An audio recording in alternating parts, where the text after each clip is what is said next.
attendance today for Empowering Net Zero Professional Practice, Part 1, a meeting of the Working Group 3 of the Professional Bodies Climate Action Charter.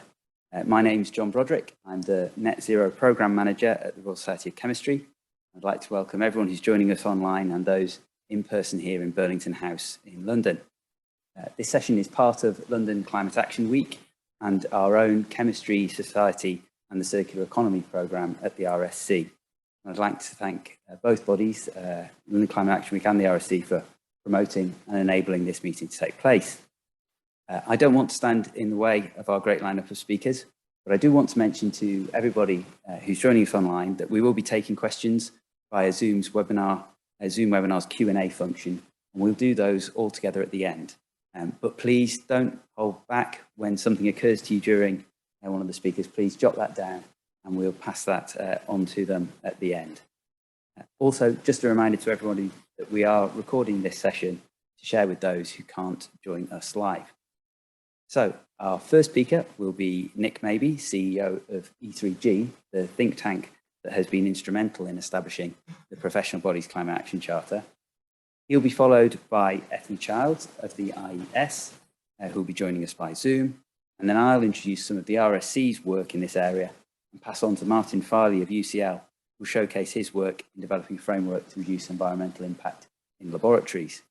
Then finally, Martin Baxter of IEMA will introduce the contribution his members make as we move on to discussion. So, Nick, could I invite you to set the scene for us and introduce the Charter?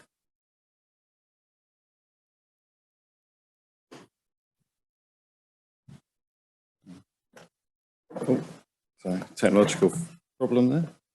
Great, thank you, and thanks for inviting me to give a few remarks. As I said, my name's Nick Mabey. I'm CEO of E3G, but I also chair the London Climate Action Week steering group, so responsible for trying to make the festival we're running at the moment work, and it's great to have such a lot of different professionals actually hosting events across the week. It's a great turnout.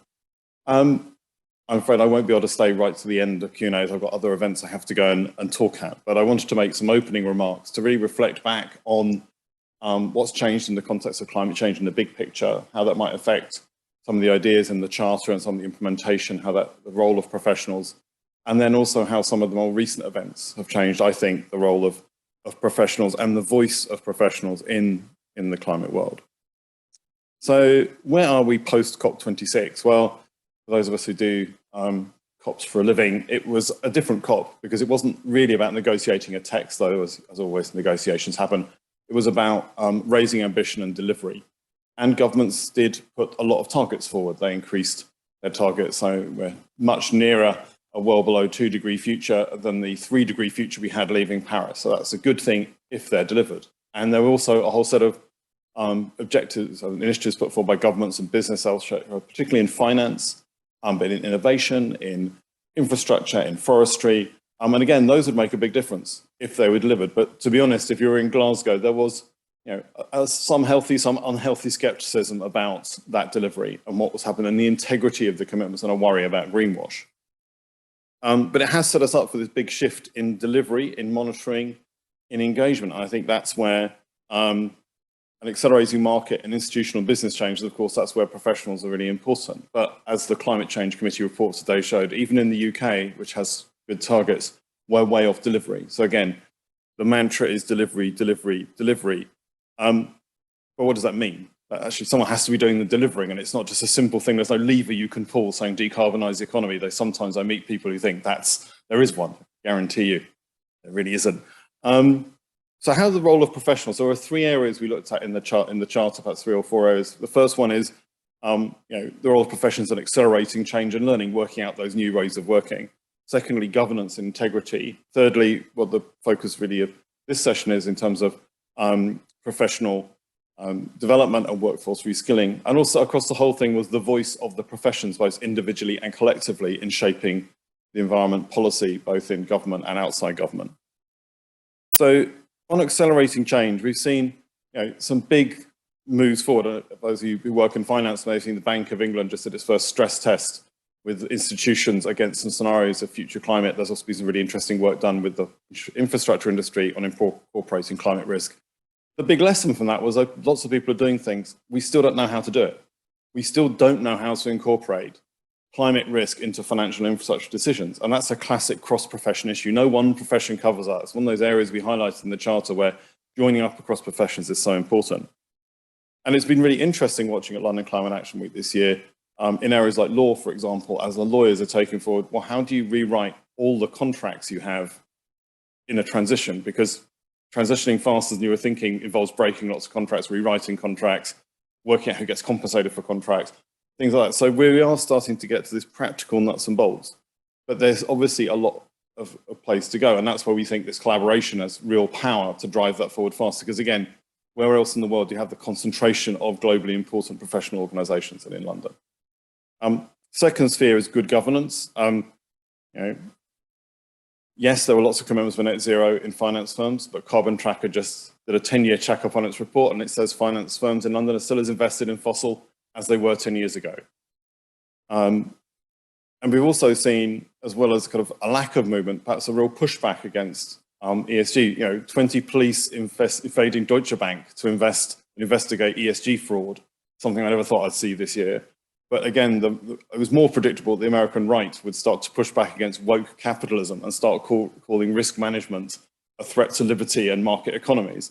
So we've got the sides of professional organizations in America and finance firms going, no, due diligence is due diligence. It's part of capitalism. It's not some strange new thing. But that's what we should expect. As the pressure comes on, we're going to see more pushback, and the role of professionals as arbiters of integrity is going to be incredibly important to back up and help hold the line against the forces of incumbency and ideology going forward. And there's a whole process the UN Secretary General started that issued a consultation this week on how do you produce integrity in non-state actor initiatives, and every professional organization should submit input to that, because it's really important to show that the public that greenwash is not happening, that all these things aren't there. And the last one is continuing professional education, which you're going to talk about later. I think it's very interesting as we come out of COVID, it's been really clear that one, a lot of people have decided to stop working, particularly in senior levels. Others are really looking for purpose. And as a CEO, I talk to other CEOs in the profit and non-profit sector, we're struggling to find talent. In fact, I find it easier to attract talent because I offer more purpose, not because I offer more money. But in London, the GLA estimate they're going to move from 250,000 people working in green jobs to 500,000 by the end of this decade, and they're mostly technical professional jobs. And so it's not just going to be new graduates, it's going to be people retraining. So there is a huge need for skills to come in, as well as but I think also real demand for it. And we get a lot of the other discussions at London Climate Action Week have been from other CEOs of private companies going, this purpose-driven work is what's getting people, is what's moving people forward. So I think that is a huge opportunity to attract people into upskilling into different ways of working and moving forward. Though one note of caution, I would say, is I'm not sure the professions are really in the just transition debate enough. We work a lot with unions. Talking to some senior executives, one particular large car company, saying, I've really got to get rid of all my engineers because they can't handle EVs and digital platforms.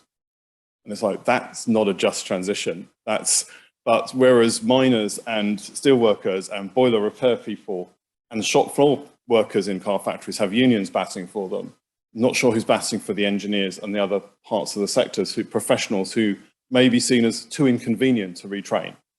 And again, we've got a huge demand for skills, so we can't afford just to throw people out on the scrap heap. And so I think that's a real issue. Hearing that professional voice in some of those policy areas would be very powerful. And the last area I want to talk is kind of the new thing. What the professionals, how do they fit in this new, most ugliest neologism soon, the poly crisis? Have you seen that? It's so horrible, I thought I'd say it, just because I thought. But we are in a world, we thought, COVID, we've come out of that. We've got COVID and climate. But now we have Russia's invasion of Ukraine. We've got the economic hangover from COVID. We've got a food and fuel crisis. And for any of you who does macroeconomics, there's a huge debt crisis sitting behind all of that, and kind of because of that and getting worse of it. That's not going to go away. Those reverberations will take ages to come out. And critical to it is that we've invested too much in we focus too much on efficiency rather than resilience. Because efficiency is easy to measure at the bottom line. Resilience requires judgment. Whose job is it to do judgment? It's, again, professionals to say, no, actually, we can't afford to. And the irony, small irony here, is that the money that helped us do the charter convening in the first place came from the Bulb Foundation, a company that went bust because it didn't hedge its exposure to energy prices enough. So again, resilience is everywhere. It's in finance, it's in engineering, it's in accounting, it's in architecture, it's in business systems, it's supply chains, health systems. So I think for me, the big new word going forward is how do we make sure that we redesign all our systems beyond climate to really take resilience in hand, and how come professionals are going to be really critical to that debate? So it's not just kind of out of old-fashioned forms of accounting or profit maximization. It's going to be much more embedded in quality rather than just quantity of growth. So that's, the kind of challenges things, going forward. So in conclusion, I think professionals, COP26, perhaps the dawning in the minds of political leaders, and certainly they looked slightly scared, which is good because they realize how big this project is. But it's not just a kind of, we'll do a carbon price and the whole of the economy will magically realign itself in 2 decades. So I think that penny has dropped, which is quite useful.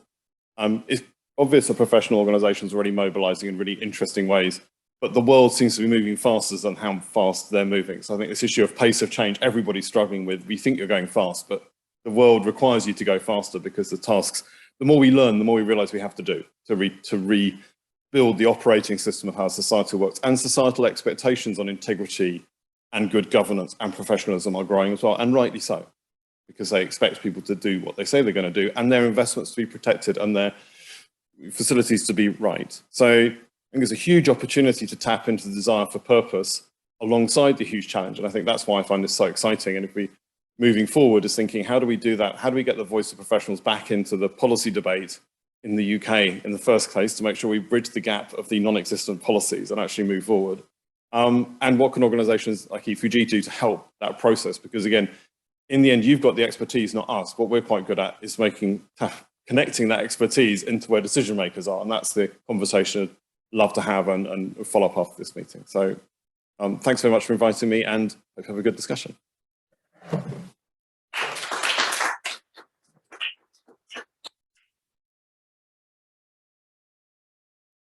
Thanks very much, Nick, for kicking that off. Now, are we able to go to Ethny, who's joining us via Zoom? Yep. Hi, John. Shall I share my screen? Hi, Ethny. Yes, please do. You're making it into our room, so I assume you're making it around the rest of the world. Perfect. Hello, everyone, and thanks, Nick, for that for those opening remarks.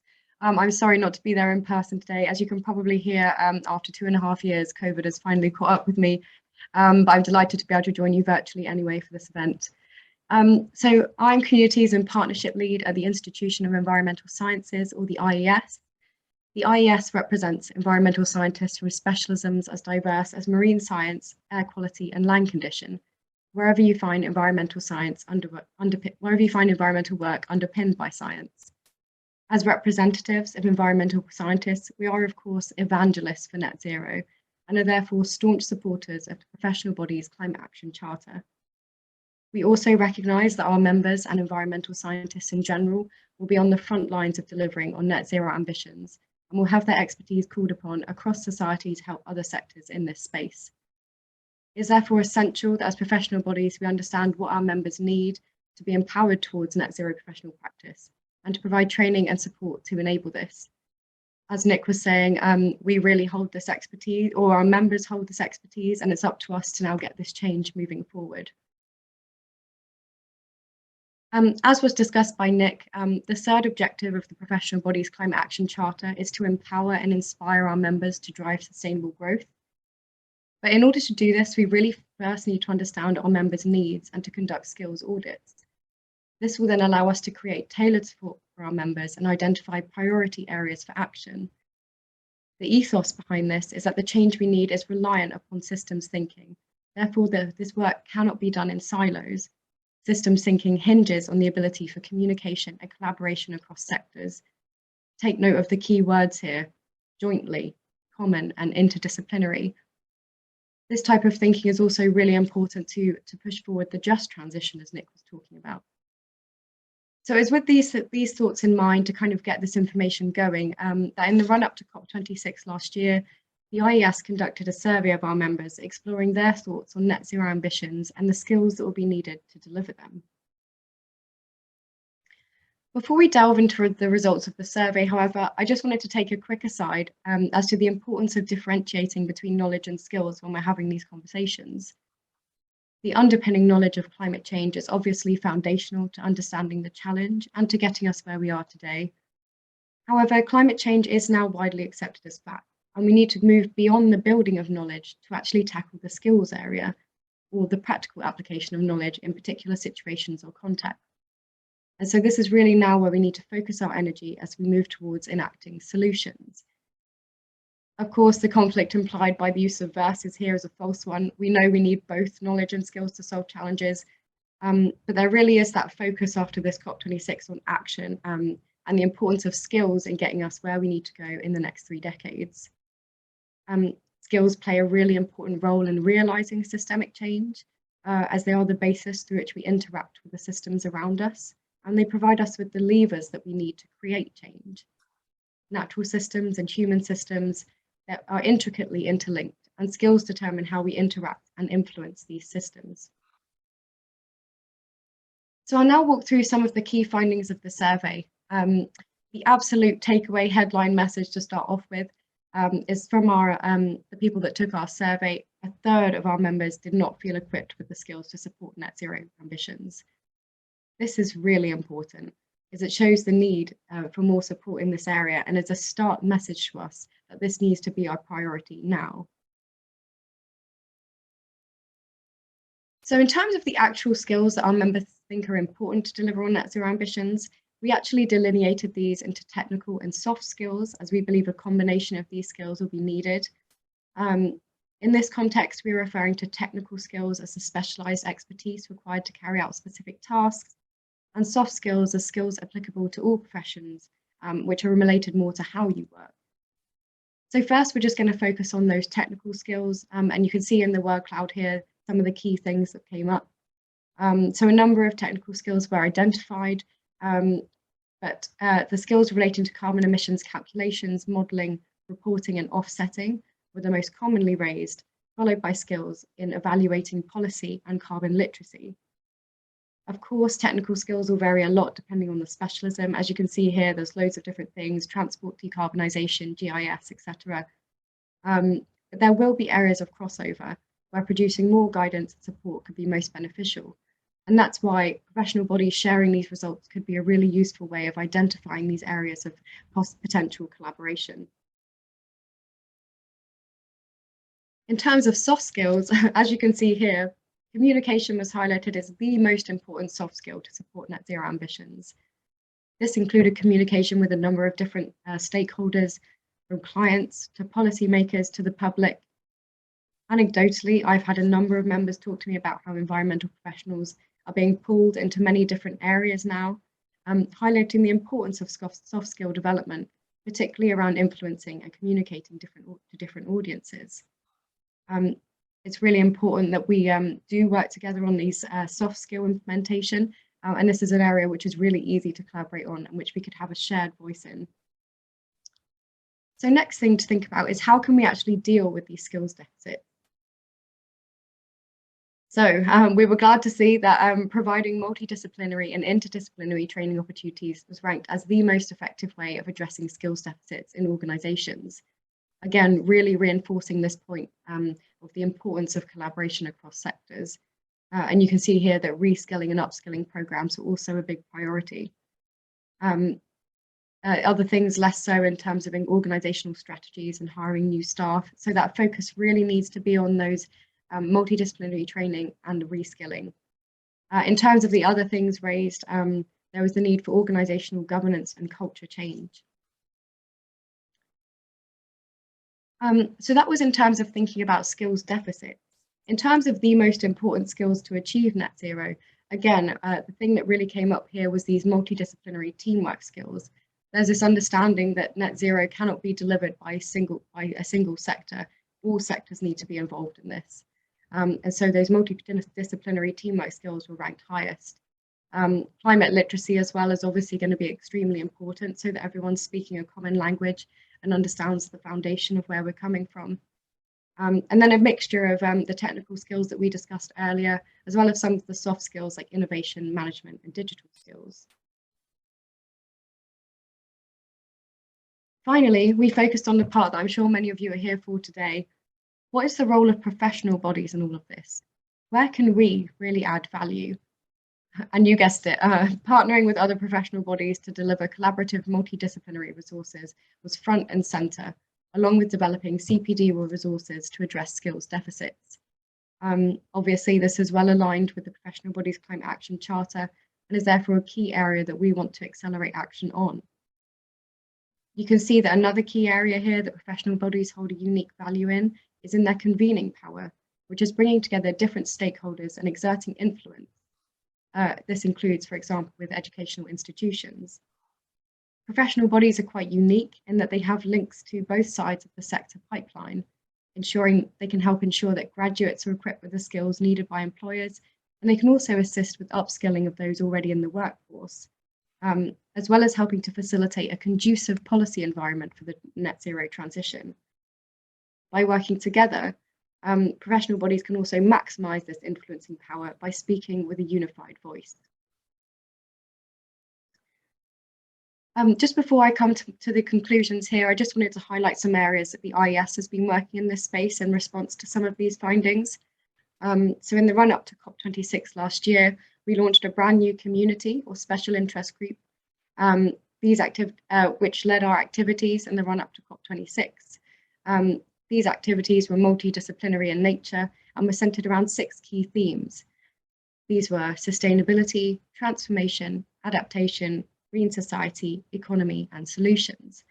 And this survey was actually done as part of this work.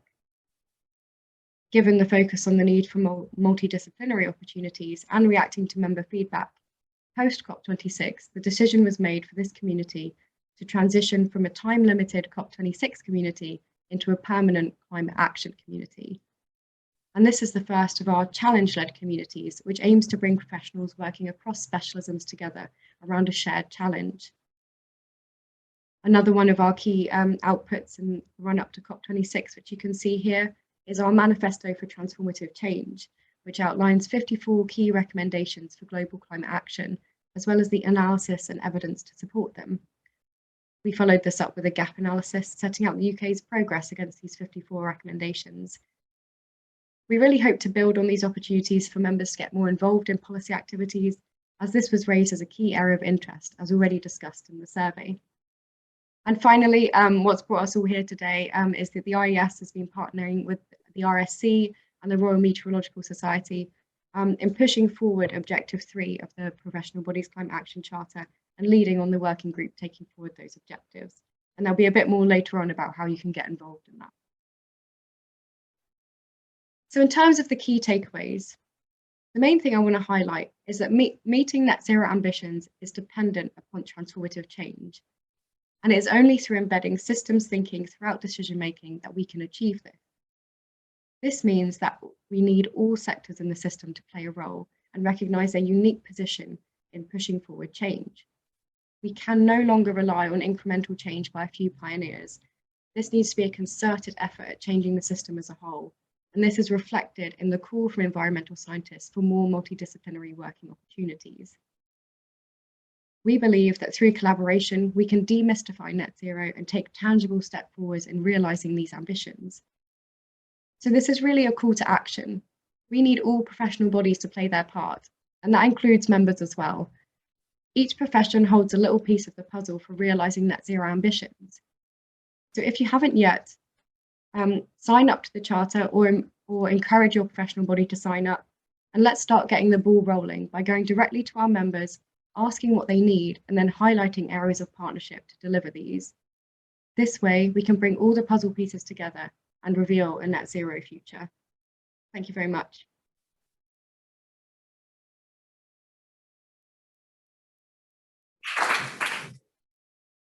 Thank you very much, Ethny. I hope you're able to stay with us online for discussions and questions afterwards. Super. Austin, can we take back to the PowerPoint here? So, as I said, my name's John Broderick. I'm the Net Zero Programme Manager at the Royal Society of Chemistry, and I'd like to take a moment to introduce a piece of work that we've been doing in a number of teams around the organisation over the last 6 months or so. And that is a survey around sustainable laboratory practice.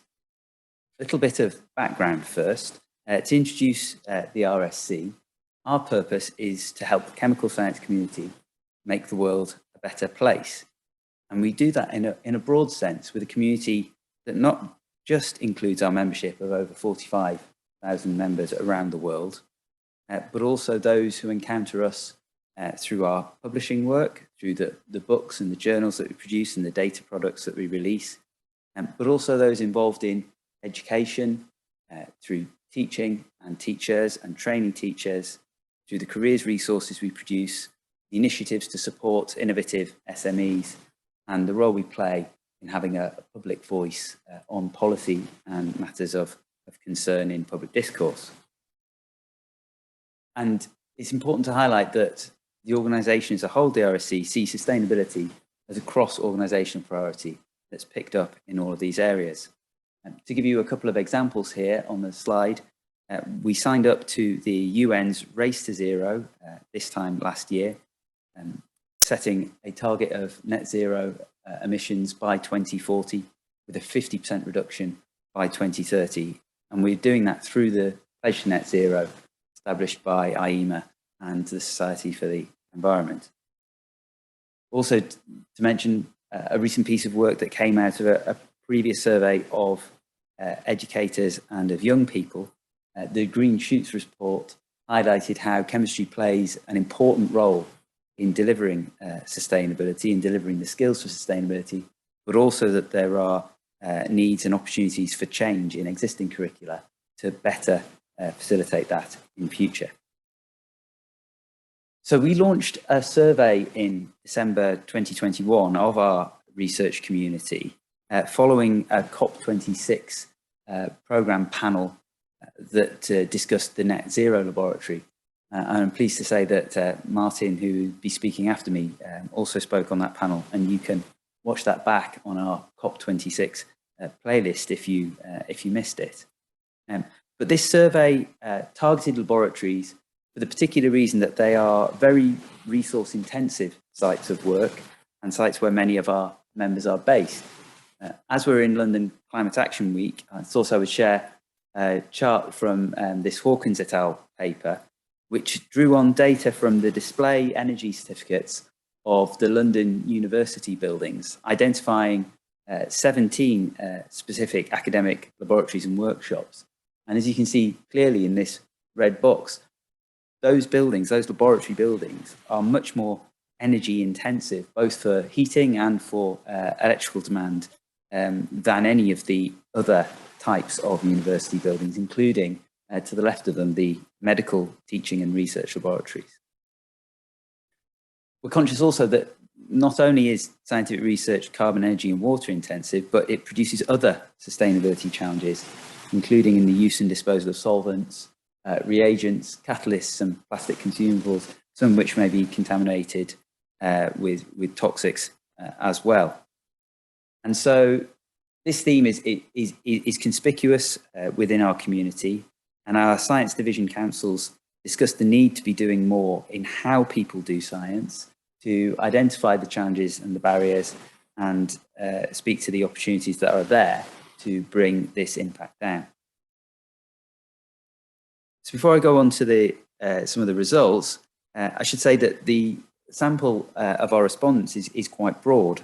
Of the 700, 38, about 40% of our sample were based in the UK, but with the remainder all around the world. And they're not exclusively of our membership, although the majority are, but there are others who encounter us through publishing and events. They represent a breadth of different research fields and a breadth of different situations. So 56% cited that they were involved in academia in some way, as formal kind of academic staff, research students or undergraduate students where they were contacted, 18% in industry and 10% in another educational setting. And again, across a breadth of career stages, the majority being those who are identified as experienced or mid-career researchers.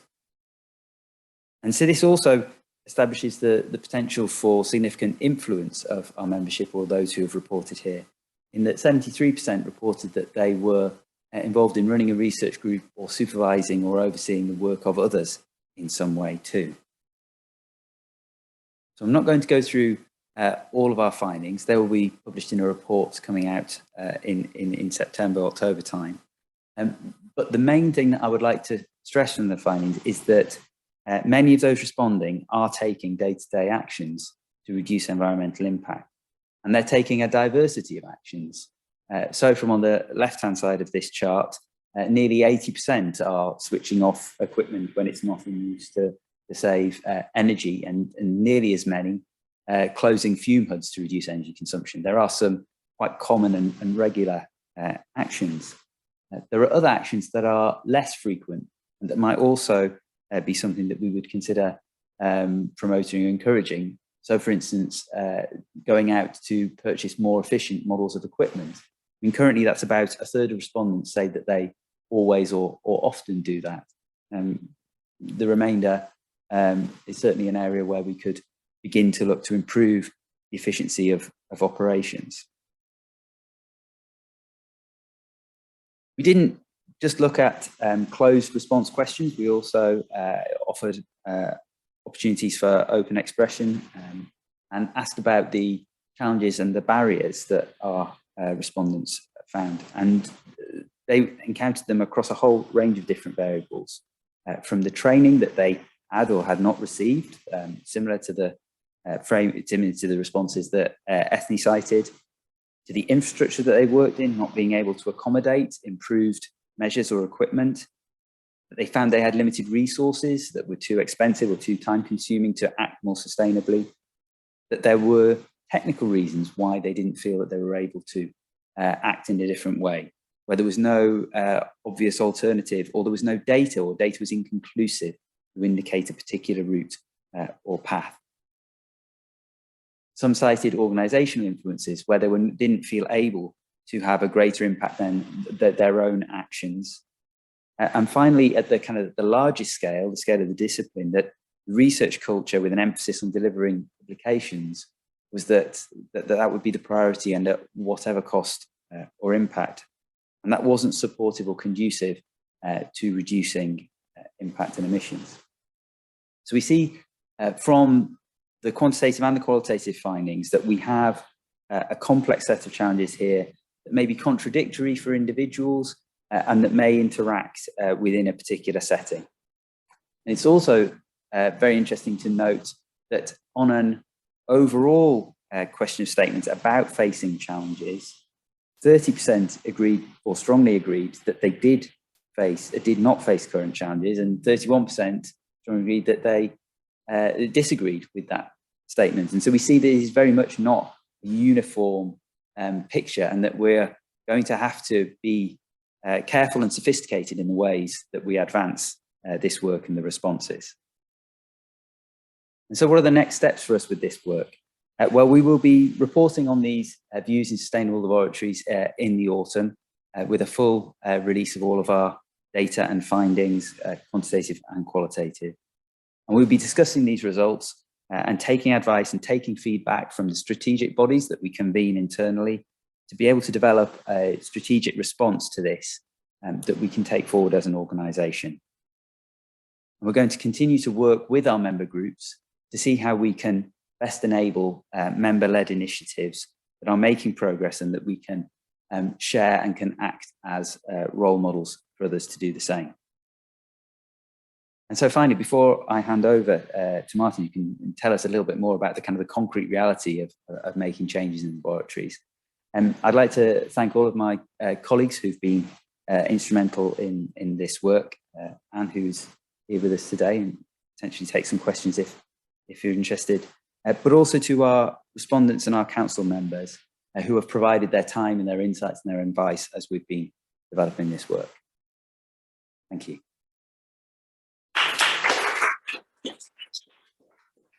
Martin, yeah, please do come up now. Hi folks, my name is Martin Farley. Good to see you all today. I work between King's College and UCL, but most of this comes from UCL. And I work around trying to make science more environmentally sustainable. Very quickly, I just thought I'd throw up some figures to give some context. Why are we talking about sustainability in science? We don't know the full carbon emissions of science. We do know there was some very good statistics there from John about the energy efficiency of the buildings. But the overall carbon emissions, the full impact in terms of the plastics and the reagents that he mentioned, we don't know, as he said. We do know that it's around 2% of the world's GDP and around 0.1% of the world's population are scientists. So it's a very high impact, at least in terms of finances. Each ultra-low temperature freezer uses as much energy as a house. You remember from the Pfizer vaccine had to be stored in those units. A fume cupboard, we're in chemistry facility, Royal Society of Chemistry. Each fume cupboard uses around 2 to 3 houses worth of energy, which is why those buildings are so resource intensive, of course, the ventilation requirements. And the last stat I find quite interesting is just about the growth rate of science. They were looking at scientific output, so publication and citation rates, and found that scientific output was increasing around 8 to 9% every year, which gives a doubling time of just 9 years. And that was from 2014 study, which I find phenomenal. So science is growing very fast. It's very high impact. We don't know the full impacts. And so it's a high impact area when it comes to the environment. Now, we have some fantastic commitments. We heard about some of those commitments, and the first talk alluded to some of this. You know, the UK's net zero target for 2050, and actually this is fantastic in the UK. UKRI has set a net zero target for 2040. I don't know of another large funder that has set a comparable target. In my mind, this is, it's fantastic to be here working in the UK on this, and NERC is the one who put that together for them. But it's incredible that they have this. And then our institutions have net zero targets. We have one at UCL for 2030, and I'm sure you've heard about the other targets at other institutions of various years and et cetera. There's one at King's for 2025, which I have to admit is maybe a touch ambitious, but it's there. It's good that we have it. Now, the point, I'm not from a professional body per se. I am part of IEMA, I should say. When I was looking at this in terms of how do we make science more sustainable, the analogy that came up is health and safety. And when HSC wanted to make science safer, they set a central standard and they said you have to work against this. They didn't say everybody go invent your own safety standard and I hope you end up safe. In some ways, that's what we've done with sustainability. We've allowed everyone to set their own targets, and then we've said everybody needs to figure out how to get there. I would argue we need standards. When Sally Davis wanted to improve gender equality in the sciences, she mandated that you had to achieve a silver level in Athena Swan if you wanted to receive funding. It had a great impact. So, we thought actually with the timeline that we have with sustainability, we need something like that in science. And that is why from UCL, I'm working on something called LEAF. LEAF is a standard in sustainable lab operations. It touches on some of the things actually in the survey there that John mentioned. So I'm not going to go through those, but it's got different actions in areas you might expect. One that you might not expect is research quality. I'm just going to mention that one because more of our science is irreproducible than we'd like it to be. And when we think about the resources that go into the science, we have a responsibility to make it as reproducible and impactful as possible. So we have some criteria on research quality. I saw one of the other talks mentioned calculators and assessment of quantification. So we have some calculators in LEAF that allow people to do some estimates. We don't have all the factors that we need yet in this sector. Okay, this is just a slide to brag about LEAF a little bit. It's been online for a year. And we've had 71 institutions sign up, and I think that just shows the appetite for this. There are a lot of researchers, scientists, technical staff, everybody working around science wants to take action around sustainability. They were looking for programs like this. So the National Technician Development Centre have supported us, UKRN, which is the reproducibility network for the UK, have supported this, the criteria around that. And I put the funders up there because they've put LEAF in their institutes, and part of the thinking was that long-term, if be integrated in funding, similar to other. We've got lots of requirements in funding, so that's a long-term goal. So it's grown a lot, and kudos to those who have been involved. The last thing I just wanted to say though was considerations for setting up these certifications, because I've maybe quite heavy bold there, must cease to be voluntary, like health and safety. But that's actually what I'm thinking is that, with the timelines that we have to mandate these things in a sense. We have to make them common. And science has a high turnover. People come and go, and sometimes the good practice goes with them. And it's up to then somebody else to come in to fill that gap. And it's, at the end of the day, it's voluntary. And as long as it's voluntary, we're relying on the goodwill of everybody who's so busy to fit it in with everything else. So I've put some things up there that I think are important, but in doing this work, I've found that,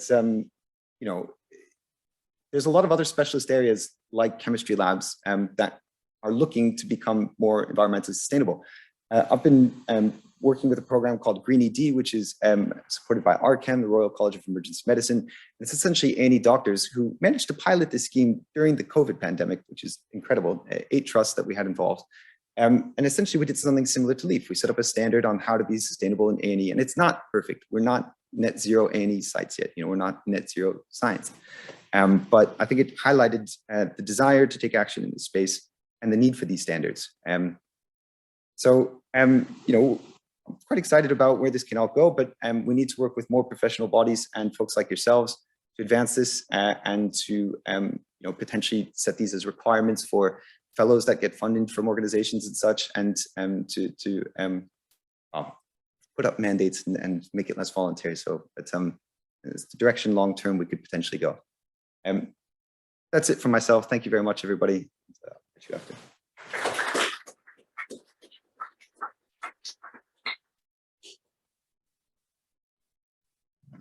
Thanks very much for that, Martin. Handing over, without too much further ado, to Martin of IEMA. Excellent. Well, thank you, John and RSC, for hosting us today. It's great to be here and fantastic to follow another Martin. I don't get to do that very often. So I'm Martin Baxter, Policy and External Affairs Director at IEMA. So we're the membership body for sustainability professionals, and really pleased to be able to share some of the insights that we've had from supporting professionals to be able to take climate action. And I think, one thing that is really important from our perspective is that if we're asking our members and others to do things in terms of driving climate action, we have to be able to support that in our own work as well. For us, that's about credibility and our reputation. And so we have to be able to stand there and say, this is what we're doing. So we have, as part of IEMA, we declared a climate and environmental emergency. We helped to establish Pledge to Net Zero. So we were one of the founding partners, and part of that was that we set our own science-based targets, aligned to 1.5 degrees with a 2030 absolute emissions reduction target. And one of our mantras, I think, is when we're speaking to our members about the net zero transition is get used to the word zero and start to kind of use less with the word net. The reality is that the majority of companies and businesses in the world will be absolute zero if we're going to meet net zero, because it's only those that very small parts of the economy and society which will not be able to get to an irreducible minimum, i.e. zero, where carbon compensation offsets and carbon positive is going to be part of the solution. So I think that's a really important thing from us. So an absolute emissions reduction, publishing our performance, and as part of that, we're part of Race to Zero. We're also part of the UNFCCC's Climate Neutral Now, and we've been part of UNFCCC in terms of observer status to the COPs for quite a few years, and been speaking at side events there. And I'll speak a little bit about how we try, through our work with UNFCCC and others, harness out the experience that our members have to help to drive and catalyse change at a much bigger scale. I think that's, as a professional body, that's what we want to be able to do. And then we're also part of the professional body's action charter, climate action charter as well, which is around, how do we provide guidance and support to our members? How do we speak with that unified voice? And how do we and empower other people to be part of this journey as well? Lots of different initiatives, they all boil down to the same thing: is drive out climate action, do it really, really quickly, share it as widely as possible, and just get on and do it. But there's little bits of reporting and different things. So very quickly, in terms of our own performance, in terms of that, we have been able to significantly reduce our emissions over the last few years. You will see that a big part of that is because we've gone to completely home working. We do quantify emissions from home working, so we've had to restate our baselines, but we are on that journey in terms of our scope 1, scope 2, and in scope 3 emissions. So just in terms of that openness and transparency. For us as an organisation, we've been supporting our members over a long period of time in driving climate action. So this is from 2001, a publication where we were providing guidance to businesses around managing climate change emissions. Very much in that context of new emissions trading scheme coming in here in the UK, questions about climate change agreements, and how do we prepare our members, and just for context, our members work in all sectors of the economy, so from the energy sector, infrastructure, construction, through to financial services, retail, public services, etc. And we have members in many countries around the world, I think about 115 or so. But really, how do you start to quantify emissions and drive that that contribution and that understanding in your organisation? Because of course, if you can't measure it, you don't know where your emissions are. You can't take the action, for example, in laboratories, and understanding where we can actually determine what's effective and drive and accelerate that more quickly. So this has been something that we've been involved in for a long time. Part of our work when we updated this in 2009 was we published a greenhouse gas management hierarchy to help to guide organisations on a journey of reducing emissions. So this was very much led by discussions that we had with our members. So what actions had they been taking? How did they conceive of driving climate action in the organisations within which they work? And how could we bring that to tools and techniques that other people could use and utilise to help to, because I think, professionalism is about sharing and contributing and being part of something. And so as well as, our members doing this, us being able to harness that so that all of our members can share in that, but then how do we catalyse that into broader action for others in society? I've also just put in the guide that we published in 2009 as well on adapting to climate change as well, because I think, the holistic aspects on climate action is that we have to do both. And so we have to be able to support professionals. Nick made the point about, how do we drive resilience into society and our economy? And last summer's Climate Change Committee report, which basically said the climate risks that we face as a country here are growing faster than our ability to adapt and become resilient, is a threat to our societies and communities and businesses. So making sure that we did that. As part of that, that work, of course, it's about catalysing change and using the work that we did with members to drive climate action at much bigger scale. We did a big report on the left with our members to harness their experience about what worked well and what was actually, what are the key ingredients from their perspective in terms of being able to drive climate action.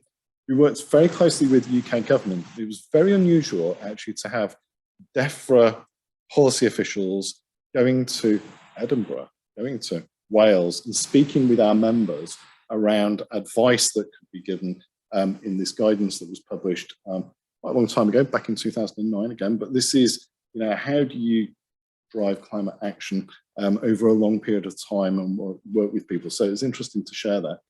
But also then we worked with the economists in DEFRA to build a model that could then determine the extent to which measuring and reporting on your climate emissions would actually be able to drive emissions reduction, and secondly, would be cost effective. That underpins the regulatory impact assessment that led to the change to the Companies Act, which made mandatory reporting of greenhouse gas emissions a legal requirement through that change to the Companies Act. So I think from our perspective, it's using, supporting our members to be able to take climate action. It's understanding then what works, being able to then use that into policy insights, which we can help to drive change. Driving change at scale. So I mentioned the greenhouse gas management hierarchy. ISO published a guide on how standards writers of global standards should be considering the integration of climate thinking into that standardization process. Now, ISO has developed over 22,000 standards. There are standards for laboratories, and testing. There are standards for products of all different types and sizes. There are standards for the way in which we manage things and certify things. Okay? So that guide, ISO Guide 84 on climate change, uses our greenhouse gas emissions hierarchy to help to structure thinking for those people who are writing global standards. So I think, in that context, it's about, again, shaping a framework based on the expertise of our members, and then being able to do that. And the guidance for UN climate change, UNFCCC Climate Neutral Now scheme, which we are a part of and are kind of committed to being to doing, but also them showing that on a global scale. Nick mentioned, and collaboration is absolutely critical, and a lot of our members are in that space of having to collaborate both internally because they're working with procurement teams, with design engineers, with operational logistics people, and all different types of people. But what we realized is that a lot of our members are generating the reports that are used by decision makers, whether it's on the left-hand side, the guidance that we published earlier this year on how to assess greenhouse gas emissions associated with new infrastructure projects. Already that guidance has been cited by Secretary of State for Transport, by planning inspectors in kind of determining whether projects that are coming forward are properly now assessing and evaluating greenhouse gas emissions associated with those infrastructure developments, which is absolutely crucial if we're going to be on that net zero transition. We work collaboratively with the Institute and Faculty of Actuaries, because it's one thing to produce the information, but the question is, how do you use it? And so what we did is, working with the actuaries, was provide a guide about how do you use climate change disclosures to be able to make better informed decisions about where money goes. And I think that collaboration between, our members aren't really very good at understanding what the world of actuaries are like.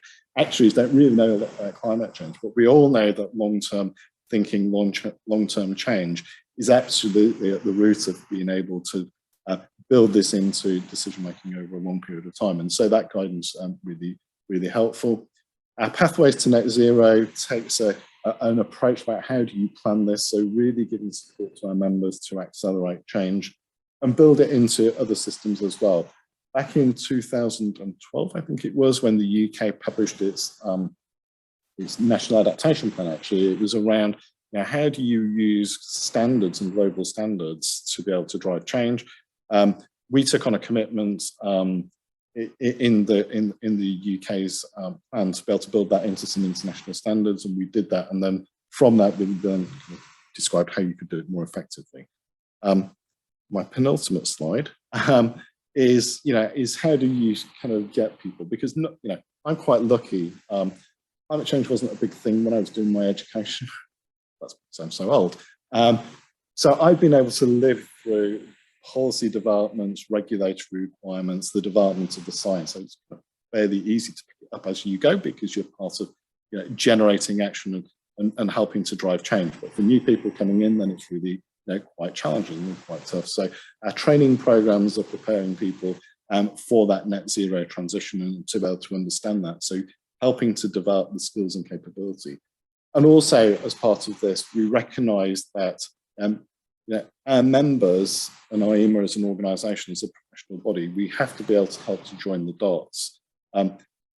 We heard earlier about, how do we support skills acquisition and the development of talent and capability, not just in universities, but in colleges, in FE, in young people coming into the economy, but also that retraining as well. So earlier this year, we published a report with Deloitte about how do you embed climate thinking across all different job families, whether that's in IT, whether it's in leadership, whether it's in technology, logistics, design and engineering.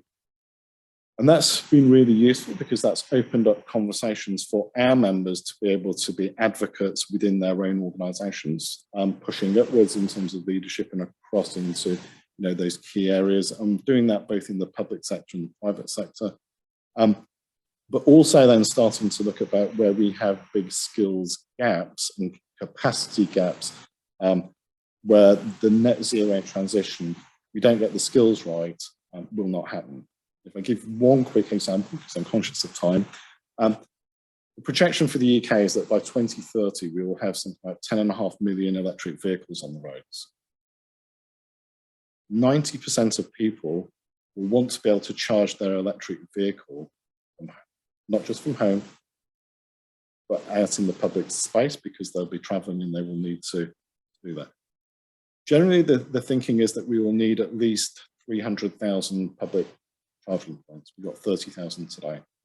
But when you look at the skills challenge, we don't have enough qualified electricians to do all the installation work that has to happen ahead of the sale of 10.5 million electric vehicles here in the UK.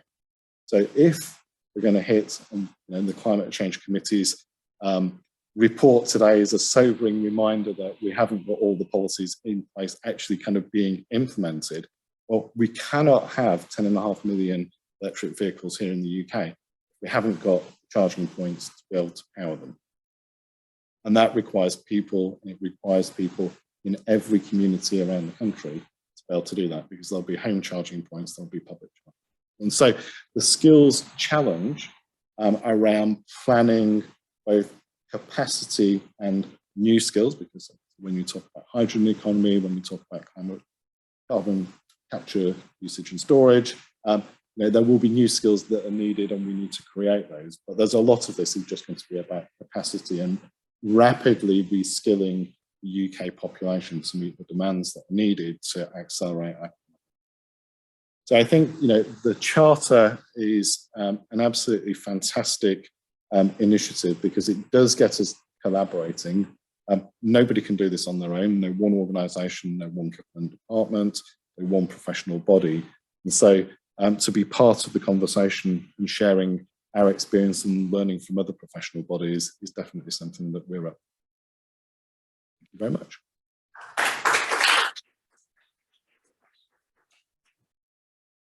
Thank you very much, Martin. I'd like now to invite up all of our speakers for a quick Q&A session, and also Geraint Northwood from E3G, who's going to be chairing and sharing that.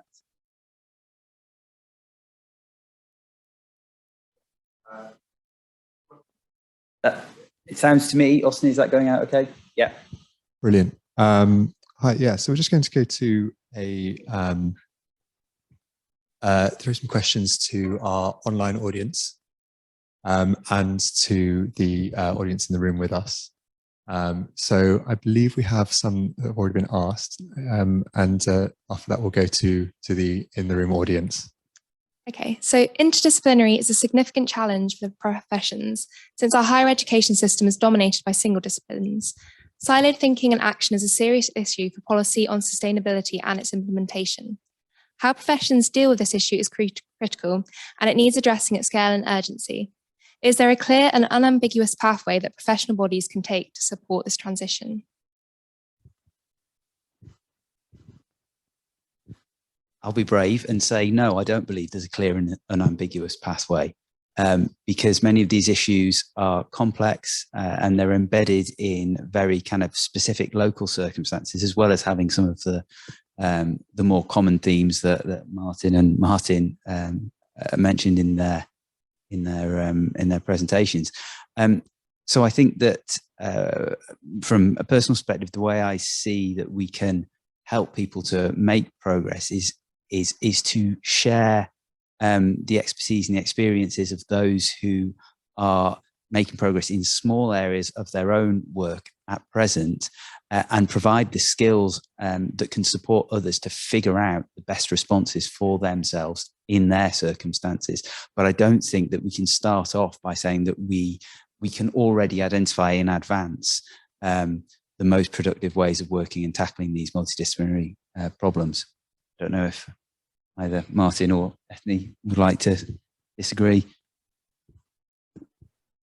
I wouldn't disagree. I mean, we do see examples where this is starting to work. I think it's tended to be in institutions which are particularly committed. So I've seen examples in nursing where this has been really embedded in a really interesting way. And that's really encouraging, but it's, let's say it's patchy at the moment. It's probably not as advanced as in further education, which I think is really, really important. I don't think it's fully embedded yet in all apprenticeships.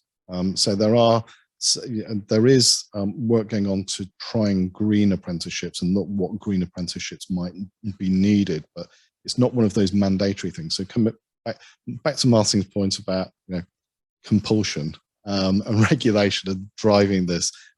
We're not there yet, and so there's a long, long way to go. I would agree, yeah, with both John and Martin. I don't think there's a clear and unambiguous path. I think collaborations such as the one of the Professional Bodies Climate Action Charter is actually going to be key to this, because what that can help determine is a kind of common language, so that all of the professions can collaborate together to produce resources that that help our sectors move forward in ways that are complementary to each other, and actually provide those forums for sharing of best practice. Because I think the first step is always sharing a common language. When you can speak to each other and understand each other, that's how you then really move forward with these interdisciplinary collaborations that are going to help move forward these actions. So yeah, I completely agree. It's not clear, but we are making our first steps along that path. Great, thank you for that. I think we now had a question from the back in the audience. And perhaps if you could just say your name and where you're from before you ask your question, that'd be great. David Griggs, President of the Royal Meteorological Society. Professional institutions, I think, have essentially three roles. One is to put our own houses in order, to make sure that we are walking the talk. The second is to support our members to achieve net zero. And third is to act as advocates and use our professional expertise to provide those skills to other businesses and organizations to achieve net zero. How do you balance those three objectives with the very limited resources that we all have? And how do you prioritize those things? Tough question.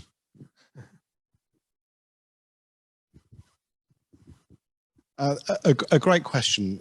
In part, this comes back to organizational purpose. So what is it that you're trying to achieve, and how can you best do that? So that's the first thing. I think from our perspective at IEMA, we're conscious that the work and the advice that we might want to push out into the world has to be authentic, it has to be robust, it has to be credible. And so it's the ability to harness the expertise of our members, which is crucial, because that's the underpinning foundation on why we feel able to speak out in the world. We have to, both in the eyes of our members, be credible ourselves. And so there's no way that we could be champions and advocates either of ISO 14001 standard, which we use as the basis, or telling people to go and report on their greenhouse gas emissions if we're not doing it ourselves. So that's just hygiene factors for us as an organisation. It's a difficult one.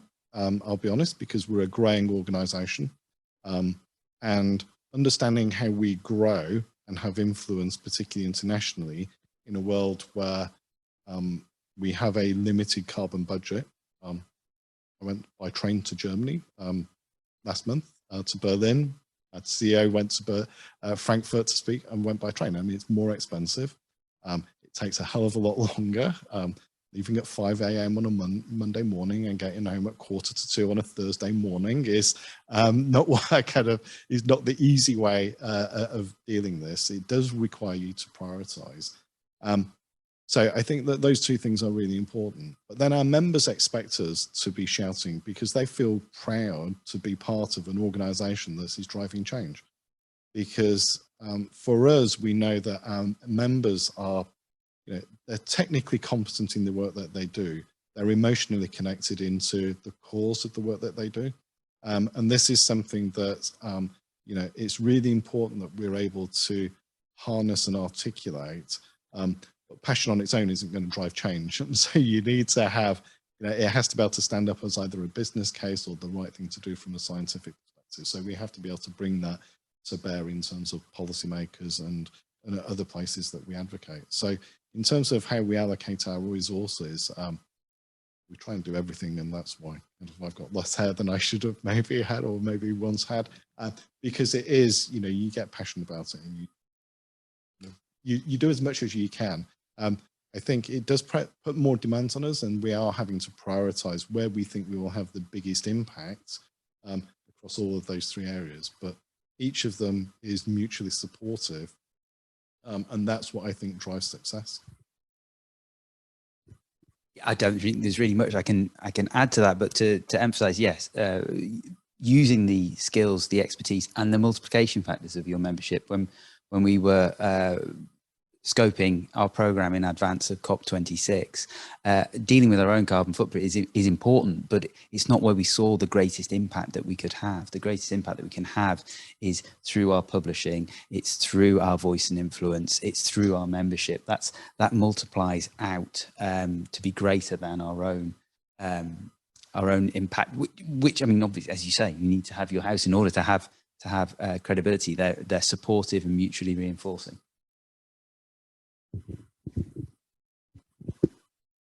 Before I pass to another question, I noticed that we are sort of slightly over time, so I propose that we run until 15:15 with questions. Yeah, great. So do we have another question from the online audience? We do. So are you thinking we need a minimum standard of sustainability for lab spaces and positive behaviour? And following on, any ideas on how professional bodies could hold those organisations to account and reward positive changes, measuring absolutes rather than relative values, which could cloud the situation? Yes. I mean, yeah, it's just from the experience of having watched and worked with a lot of labs and how busy everybody's time is and trying to vie for it with sustainability and the voluntary nature of it, that, yeah, we need standards. And I didn't put it up there, but, you know, the guidance is quite important. It's one thing to ask somebody to go do something. The real crucial bit is to provide them the guidance on how to do it so that you can enable them to actually do these things. You know, it's very easy to say we need to reduce single-use plastics. It's very hard to actually reduce them, particularly in a lab setting. So the guidance is absolutely important or crucial for that. So yeah, I think we need the standards. And what was the second part? How could you reward positive companies that make, or professional bodies that make positive changes? Well, just, I mean, first of all, I mean, the quantification side, we don't actually know how to fully quantify. So, you know, if people see the impacts that they have, it helps motivate, you know, and bring out the passion in the topic. So I think a bit more research is needed in terms of quantifying what the impacts are so people can see that. And to be honest, financially, I mean, people save a fair bit of money when they do these things, and often sustainability is viewed as a cost. So, you know, a bit more quantification would, I think, help motivate folks. But I'd like to add one other thing to that, is to say that we need to be careful with target setting, that we don't kind of get locked into incrementalism. I think something that Martin said that's really important is that we should be planning for getting to zero. We should be thinking about pathways, thinking about the whole transition to a net zero world, because we know scientifically that we have to achieve that point of net zero, or we have continued warming. Okay, so rather than just having standards that are acceptable for now, we need to incentivize the acts of planning for a zero future in all of the different ways that professionals work.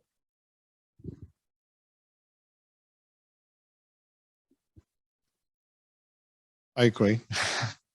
I think the other aspect of this is opportunity. So from what we see, a growing part of the population, certainly a growing part of the younger population, are motivated by climate change. They're concerned about it. There's lots and lots of studies that suggest that this is really important to them. And so if as a professional body, and obviously we say ourselves as being part of the center of this, but all other professional bodies are, you know, in a competition for talent. but having people to choose to take a professional route into a particular domain and to be successful. And to be able to do that, you have to be able to demonstrate, I think, that you're part of the solution and not part of the problem. And so you have to be able to demonstrate how, by taking a professional route, whether it's in chemistry, whether it's in accountancy, whether it's in procurement, that actually you can be part of helping to drive solutions to the challenges that we face. And if you do that as a professional body, then actually you'll be more successful because you'll continue to have a pipeline of professionals who are going to be relevant in a net zero future.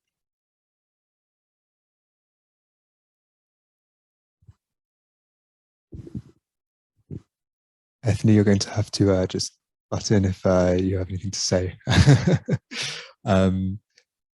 Just also going to gently ask the panel to hold the microphone close to their mouths, just as a reminder. Do we have any other questions from the audience in the room? Oh, great. Thank you. Helen Payne from the Royal Society of Chemistry. I'm going to ask a question actually about our own report on sustainable labs. And what was really noticeable in that chart that you shared was the number of people who didn't know whether they were taking steps to reduce some of the kind of carbon emissions and sustainability. So obviously an underpinning part of that is raising awareness.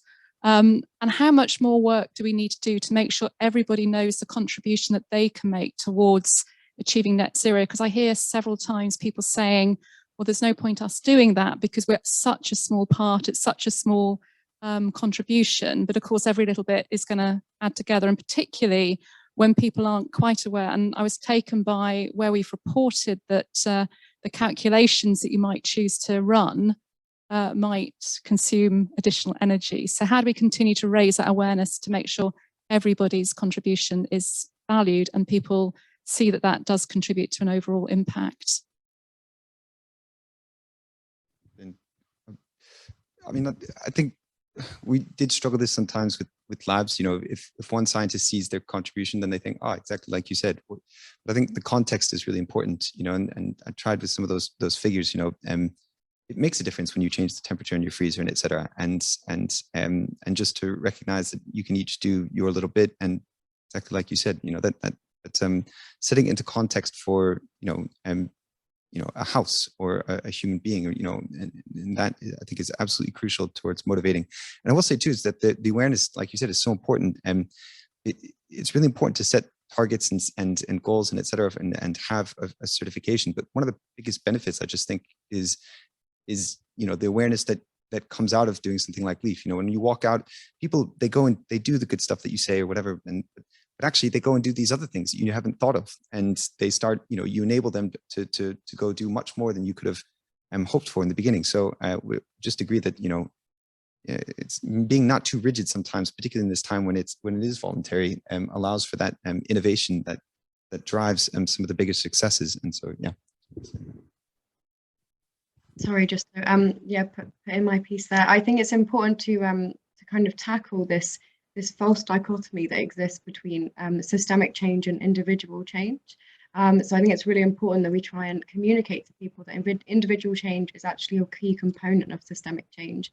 So what might seem like a small change or something that wouldn't make much of a difference in the larger context is actually absolutely essential in order for pushing forward that systemic change that we're all agreed needs to happen to reach climate ambitions. Sorry, John, over to you.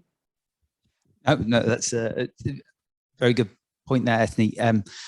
One that kind of bears repeating again and again, because I think, as Helen says, this is a regular perspective that people do encounter. I think something that we can do is to continue to make this visible at the moment, but move towards normalization. I think our business as usual working lives need to become zero emissions working lives, and we should be talking about getting to that point of it becoming normal as the way we do think and act as professionals. And I think that's one of the things that the professional bodies really can contribute to is showing that this is the key issue of our generation.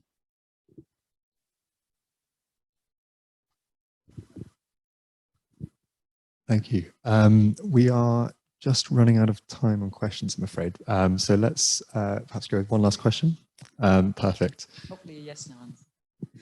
So I guess, so Liz Bentley, Chief Executive at the Royal Meteorological Society. As professional bodies, most of us have professional accreditation schemes, charterships, registration that we offer to our members.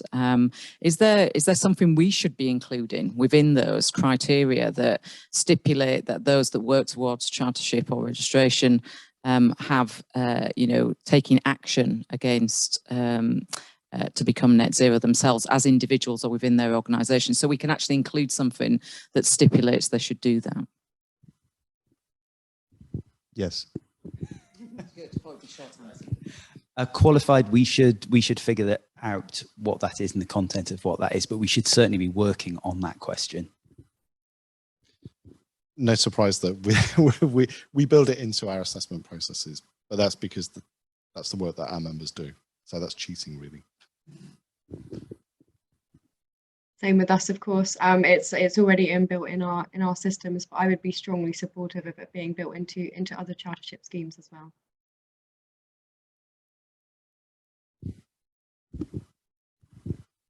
Great, thank you, everyone. I think I'm now just going to wrap up for us. So if we could switch back to the last slide on the PowerPoint, that'd be perfect.